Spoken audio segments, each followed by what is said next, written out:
All right, so here we go. This is our last review video, factoring and using factoring to find x-intercepts. All right, so we have now reviewed, or hopefully you've gone back and you've watched the review as much as you need to, all the different individual methods. This video puts them together in finding what we call the complete factorization. So it's just the one example. Let's get started.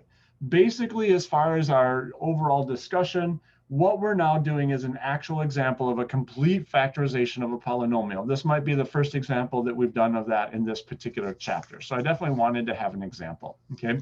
These are the 4 methods that we've reviewed in the previous videos. So hopefully you're good with all 4 of those. Now I will say it's rare that you would have to use all of these in a factoring problem, but I did find a problem where we had to use 3 out of the 4. So I'm going to call that a win.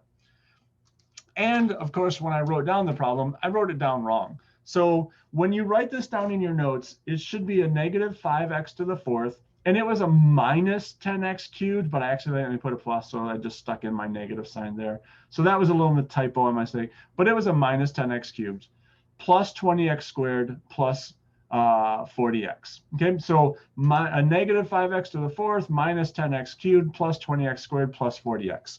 So we're going to factor this. Although when we're trying to find x-intercepts, of course, we recognize that the function notation is the same as a y, and we always start by plugging in 0 for y. So that would be my first step. Plug in 0 for y. Okay. Then we said that we always wanted to check for greatest common factor first. So I've got 4 terms altogether. I need to look at the 4 numbers. Is there something that divides all 4 numbers? And in this case, the answer is yes. All 4 numbers can be divided by a 5. So that's going to be part of my greatest common factor. Then I look at the variables. Do they all have a common variable? And in this case, the answer is yes. They all have an x. So I'm going to take the one that has the smallest exponent. That's the first power. So I'm going to have a 5x. And then last but not least, we talk about we want the first one to be positive. Is the first one positive? The answer is no. So that means I want to factor out a negative greatest common factor. So my greatest common factor is going to be a negative 5x. That's what I'm going to factor out from this problem. And then I put a great big honking set of parentheses here. And I'm going to write down all the things that would be left in the parentheses if I pulled out a 5x or negative 5x. Or again, the alternate way to think of this, negative 5x, if I distribute it times what gives me this, times what gives me this, and just all the way down. So to get here, a negative 5 times 1 gives me a negative 5. And then an x times an x to the 3rd would give me an x to the 4th. So there's my first one. For my next spot, a negative 5 times a positive 2 would give me negative 10. And then an x times an x squared would give me an x cubed. For my next spot, a negative 5 times a negative 4 would give me a positive 20. And then an x times an x would give me an x squared. And then last but not least, negative 5 times negative 8 would give me a positive 40.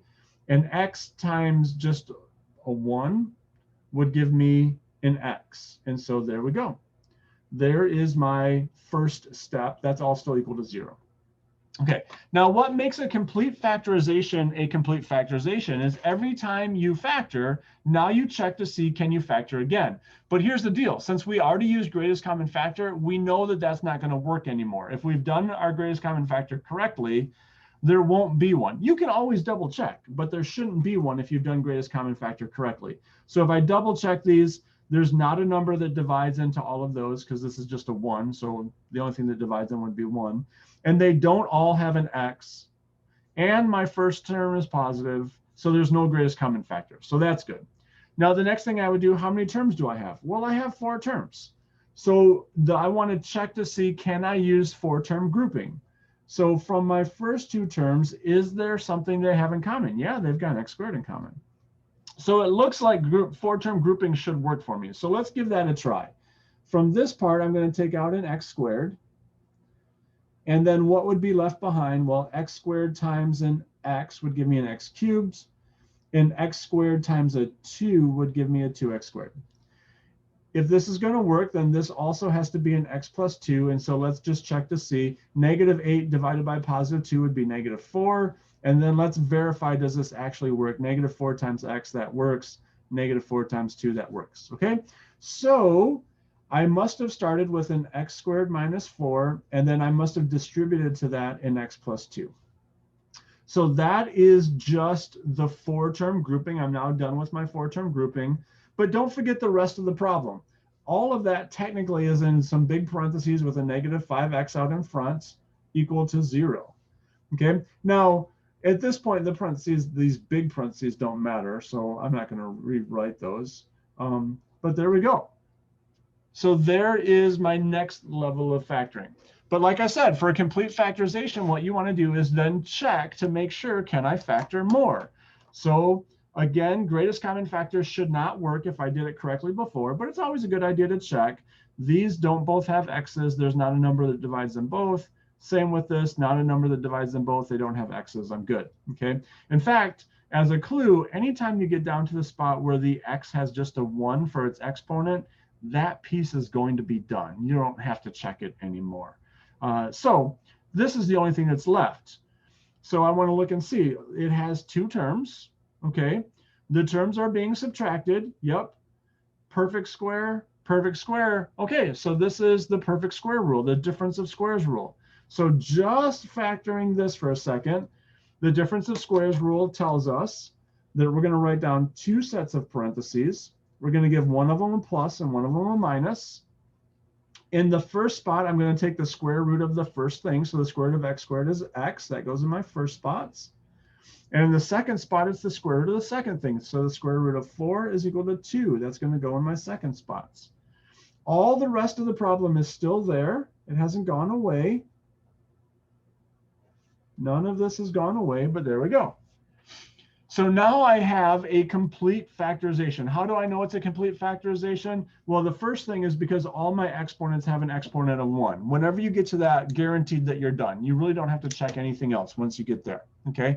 But the other thing is, if I do check to see if there's something that I can factor, it won't work. So if there was, like, for example, if this x was still squared, I would look to see that's a perfect square, that's not a perfect square. And that's not a minus sign. So even though there's still an x squared, it wouldn't factor. Okay, so that's what you're looking for, is can you factor? You just keep going as long as you can. And once you can't factor anymore, then this is when we break it up and make 4 problems. One problem is when we get 1 problem each from setting the factors equal to 0. Okay. And of course, notice 2 of our factors are the same. So they're going to give me the same answer if I subtract 2 from both sides. So I hope you don't mind that I'm doing these out of order. But when I noticed those were the same, I was like, oh, let's just get that one done. Okay. For this one, I need to divide both sides by -5. But 0 divided by -5 is just 0. So there's that one. And then this one, I'm going to add 2 to both sides. So x equals 2. So what are my x-intercepts?